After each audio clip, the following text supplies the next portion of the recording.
Unexpected ಆಗಿ ನಮ್ಮ ಕಾರ್ಯಕರ್ತರಾದಂಥ ಪ್ರಕಾಶ್ ಅವರ ಆಕ್ಸಿಡೆಂಟ್ ಆಗಿದೆ. ನಾವೆಲ್ಲರೂ ಕೂಡ ರ್ಯಾಲಿಯಲ್ಲಿ ಮುಂದೆ ಹೋಗಿದ್ವಿ. ಕಾರು ರಸ್ತೆಯ ಬದಿಯಲ್ಲಿ ನಿಂತಿತ್ತು. ಆ ಸಂದರ್ಭದಲ್ಲಿ ಅವರು ಬಂದು ಅದಕ್ಕೆ ಬಿಟ್ಟಿದ್ದಾರೆ.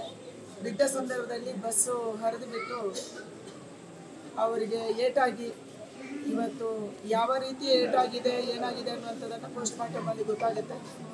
ಪೋಸ್ಟ್ ಮಾರ್ಟಮಿಗೆ ಈಗ ತೊಗೊಂಡೋಗಿದ್ದಾರೆ. ನಾವು ಕೂಡ ಬಂದು ವಿಸಿಟ್ ಮಾಡಿದ್ದೀವಿ. ತಕ್ಷಣ ಪೋಸ್ಟ್ ಮಾರ್ಟಮನ್ನು ಮಾಡಬೇಕನ್ನುವಂಥ ಒಂದು ಸೂಚನೆಯನ್ನು ಕೂಡ ನಮ್ಮ ಪೊಲೀಸ್ ಡಿಪಾರ್ಟ್ಮೆಂಟು ಮತ್ತು ವೈದ್ಯಾಧಿಕಾರಿಗಳಿಗೆ ಕೊಟ್ಟಿದ್ದೀವಿ.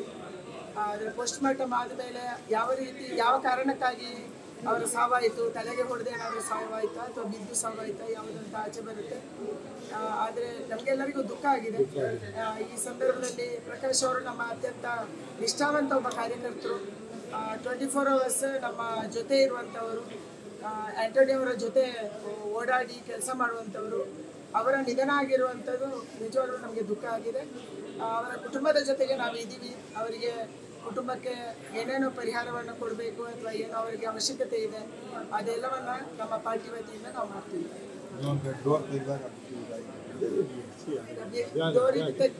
ಬಿದ್ದಾಗ ಬಸ್ ಹರಿದಿದೆ. ಬಸ್ಸು ಹರಿದ ಕಾರಣಕ್ಕಾಗಿ ಅವರು ಈ ಥರ ಆಗಿದೆ ಅಂತ ಅಂದ್ಕೊಂಡಿದ್ದೀವಿ. ಬಟ್ ಪೋಸ್ಟ್ ಮಾರ್ಟಮ್ ಅಲ್ಲಿ ಗೊತ್ತಾಗುತ್ತೆ ಯಾವ ಭಾಗಕ್ಕೆ ಅವರಿಗೆ ತೊಂದರೆ ಆಗಿದೆ. ಕಾರ್ ಯಾರ್ದು ಮೇಡಮ್? ಅದು ಗಾಡಿ ನಮ್ದು.